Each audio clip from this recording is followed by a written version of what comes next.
My rewards members get exclusive offers on the Hardee's app. News 12, voted best weather coverage by the Georgia Association of Broadcasters. From the station that's on your side, this is News 12, first at 5.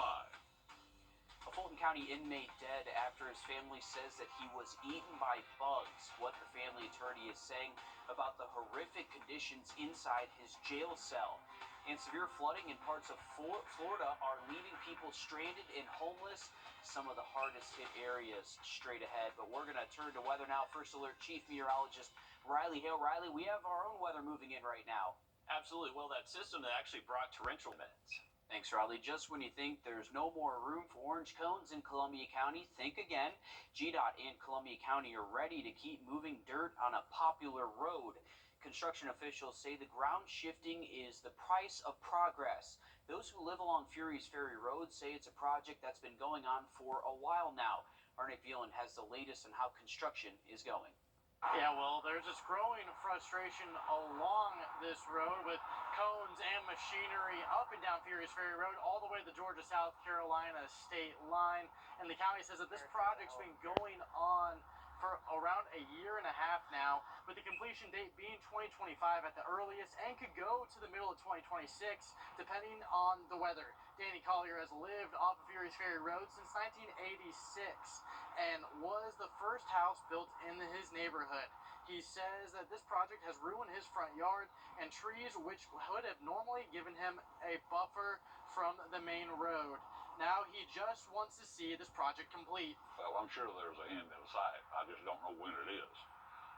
I would rather it be sooner than later, but you know, my realistic expectation is it's probably going to be at least another 5 years.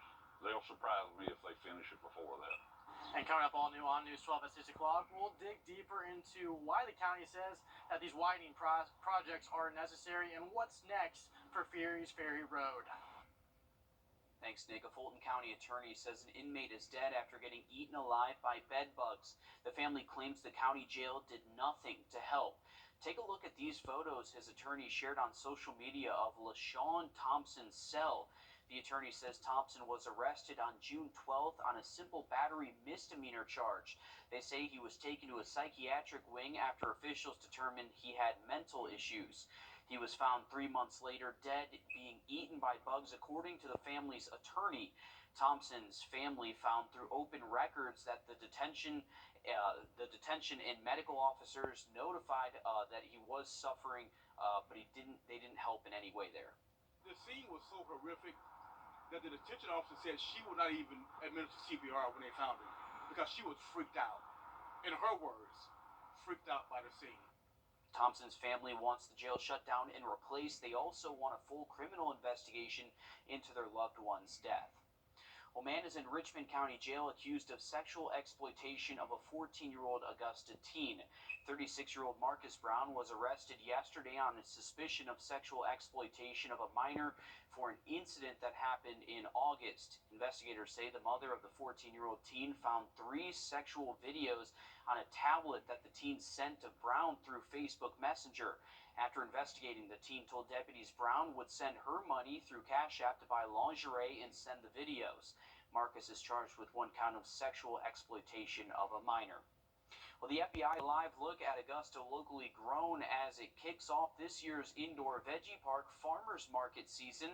This is at the hub for community innovation right there on Chafee Avenue in downtown Augusta. It's taking place from 4 to 7 p.m. tonight. You'll find farmers, vendors, local growers selling their fresh organic veggies and fruits. Food insecurity, we all know, is a huge problem here in Richmond County, so this is a huge deal for people in the surrounding areas to get out there and check it out tonight. Again, you have plenty of time, just under 2 hours left at that market. Well, when we return, we're taking a look at some of the neighborhoods where heavy rain has damaged parts of Florida. Many homes and areas unrecognizable. Riley?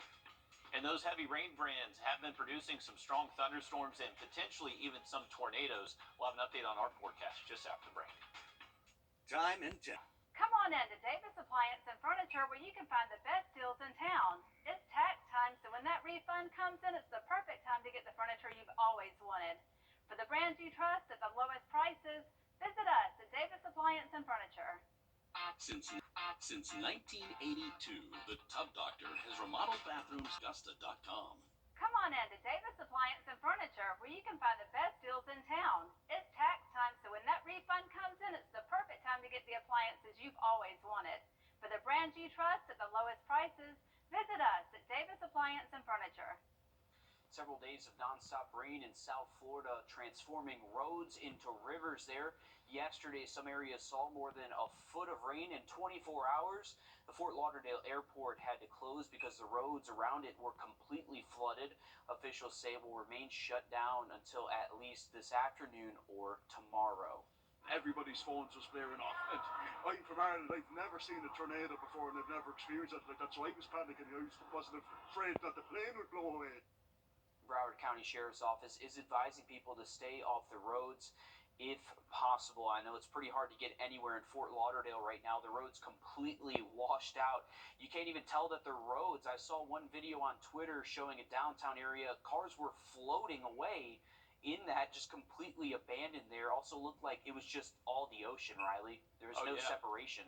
It was about a 15 square mile area that saw between 18 to 20 inches of rainfall in less than 24 hours. So no surprise that they had those type issues, but they had to close the airport for a little bit, just torrential downpours. And that same system has now lifted closer towards the 2-state. And this was actually looking at our full 7-day forecast. We're actually going to see a little bit warmer weekend ahead. Those high temps will be hitting the low 80s. But unfortunately, more storms in the forecast as we close out the weekend for Sunday. Thanks, Riley. So many questions left unanswered after a mass shooting at a bank in Louisville, Kentucky this week. Community members gathered for a vigil yesterday. An employee killed 5 co-workers and injured 8 other people, including a police officer. His family says in a statement he had mental health challenges they were actively addressing, and there were never warning signs that he would do something this horrific. As Tori Cooper explains, one Georgia doctor says this mass shooting is shedding light on the lack of mental health access right here at home. Going to a psychiatrist has a stigma to it. And what struck me today was that the parents of this young man knew he had a psychiatric problem. He apparently wasn't getting treated. That's so common. Piedmont psychiatrist Dr. Dave Davis says there's less than a 50% chance you're going to get the mental help you need, even after watching this story. You're so busy. And so that a lot of them have cut the time down with the patients to 10 or 15 minutes so they can see more people. But that's not enough for most people. That's the mental health situation in Georgia. Dr. Davis says there's a shortage in facilities and clinicians to help you, and even if you do find help. Many of the clinicians now have given up on dealing with insurance, and they only take cash. Now clinicians are cutting back patient evaluation times and still prescribing drugs. Under the Mental Health Parity Act passed in Georgia, insurance companies in Georgia must cover mental health services the same way they cover a physical illness.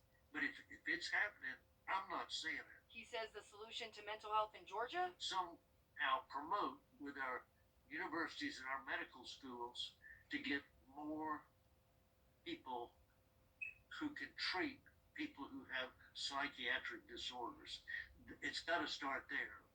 And the second thing is, we've got to, if this is a good sounding law, but it's got to be enforced somehow. Well, coming up, meet a young girl who loves movies and quality time with loved ones, and she's hoping to find a family who loves doing the same things. Grammy Hope is coming up when we come back. First alert. Wherever I go, I'm always keeping an eye on the power lines. In my home of Puerto Rico, Hurricane Maria showed us what can happen with a weak and outdated power grid.